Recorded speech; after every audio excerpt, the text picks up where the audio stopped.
حفیظ الرحمان صاحب کی تقریر سنی ہے، میں نے طارق جمیل صاحب کا بھی خطاب سنا ہے. ایک ہوتا ہے حد فاصل، دیوار، پہاڑ، بننا. مجھے تو ان دونوں کے درمیان ایک بنی بھی نظر نہیں آئی. اور اگر یہی تبلیغی مشن ہے ہمارا بھی اور ان کا بھی، تو پھر کیوں نہ ایسا ہو کہ کسی ایک ہی پلیٹ فارم پر اللہ اور خالق قبلی والے کو یاد کر لیا جائے.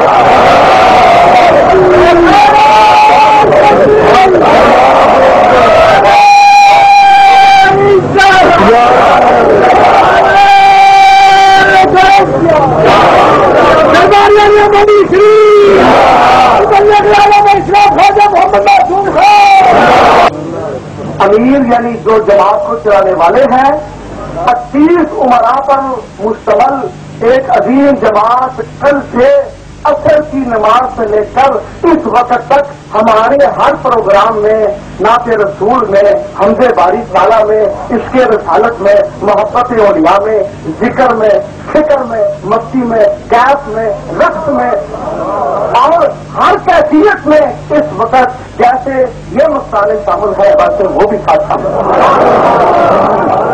اور وہ بھی اسی سرور کے ساتھ اس وقت اپنے آپ کو محظوظ کر رہے ہیں. میں مختصر دعوت خطاب دے رہا ہوں ان کے امیر جناب طارق جمیل صاحب تشریف لا کر مختصر اپنے تبصرات کا اپنی زبان سے اظہار کریں تاکہ پتہ چل جائے کہ یہ بھی مشن ہے اور وہ بھی مشن ہے. اگر ایک ہی مشن ہے تو کیوں نہ ایک ہی نبی اور ایک ہی اللہ کا ذکر ایک ہی پلیٹ پر. یہ دونوں پائی پائی میں بنی بھی نظر نہیں آئی.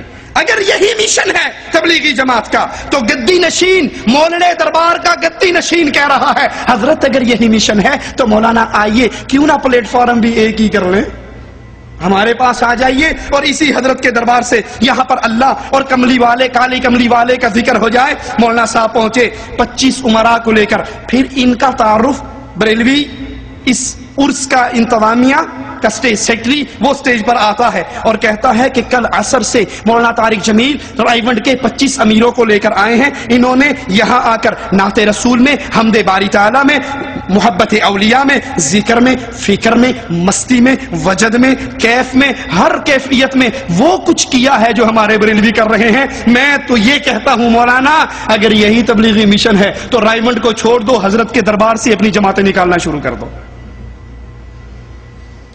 اللہ کا مواحد بندہ جس کو لا الہ الا اللہ کی تمیز ہو، اللہ کی قسم اس کی گردن کٹ سکتی ہے، کبھی غیر اللہ کی دھرتی پہ جھک نہیں سکتی.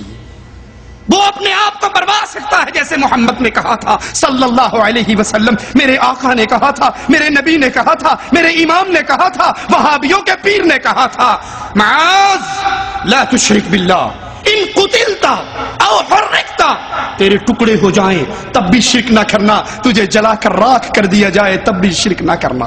مواحد مشرکوں کی مجلسوں میں جا کے ذکر و فکر میں، مستی میں، کیف میں، وجد میں دھمال ڈال سکتا ہے، یہ اہل ایمان کا طریقہ نہیں ہے. مولانا طارق جمیل خطاب کے لیے آتے ہیں اور پیچھے سے پورا بریلویوں کا عرس کا مجمع تالیاں بجا کر حضرت کا استقبال کرتا ہے.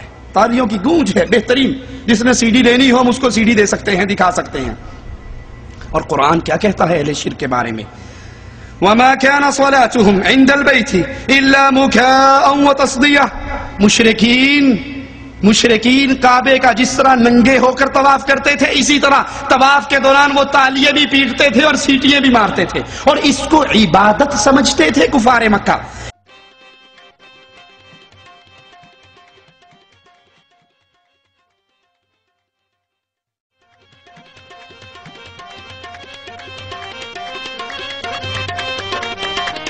سرکار فرماندے نے پاویں کو شیعہ ہے، پاویں کو سنی ہے، پاویں کو وہابی ہے، جیڑا کوئی دمال نہیں پا رہا وہ علی پاک دا منکر ہے.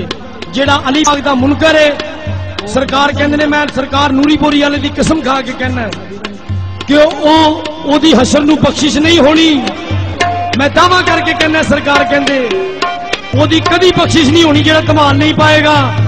ان تالیوں کے بجانے کو، ان سیٹیاں مارنے کو کفار مکہ عبادت سمجھتے تھے. آج جائیے درگاہوں کی منظر کو دیکھ لیجئے, وہاں بھی صوفیاء جوہلا ڈھول پیٹ رہے ہیں, چمٹے بج رہے ہیں, تالیاں بج رہی ہیں, جیسے مولوی طارق جمیل کے آنے پر تالیاں بجائے گی.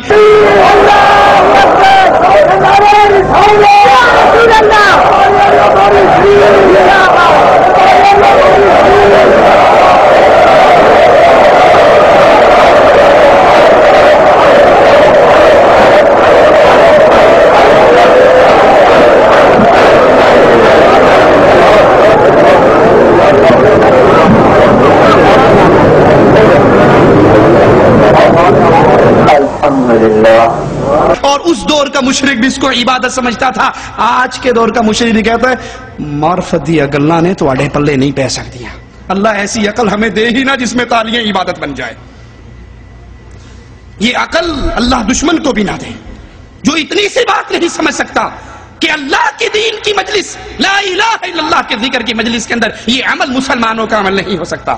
طارق جمیل صاحب نے ایک خطاب شروع کیا, کہا ہمارے نبی کی پرواز کو کوئی کیا جانے گا کہ ہمارے نبی کی پرواز ثم دنا فتدلا, کہ وہ قریب آیا اور قریب ہوا, کہ اللہ اور رسول معراج کی رات اتنے قریب ہو گئے جتنا 2 کمانوں کا راستہ رہتا ہے. یہ عقیدہ تنہا تبلیغی جماعت کا نہیں ہے, یہی عقیدہ بریلوی بھائیوں کا بھی ہے, یہی عقیدہ تبلیغی بھائیوں کا بھی ہے. وہ کہتے ہیں معراج کی رات اللہ اور رسول اتنے قریب ہوئے, فَكَانَ قَابَ قَوْسَيْنِ أَوْ أَدْنَىٰ, جتنی 2 کوسوں کے درمیان, کمان کے 2 سروں کے درمیان گیپ ہوتا ہے, اللہ اور محمد صلی اللہ علیہ وسلم کے درمیان صرف اتنا سا فاصلہ رہ گیا اور وہ اتنے قریب ہو گئے.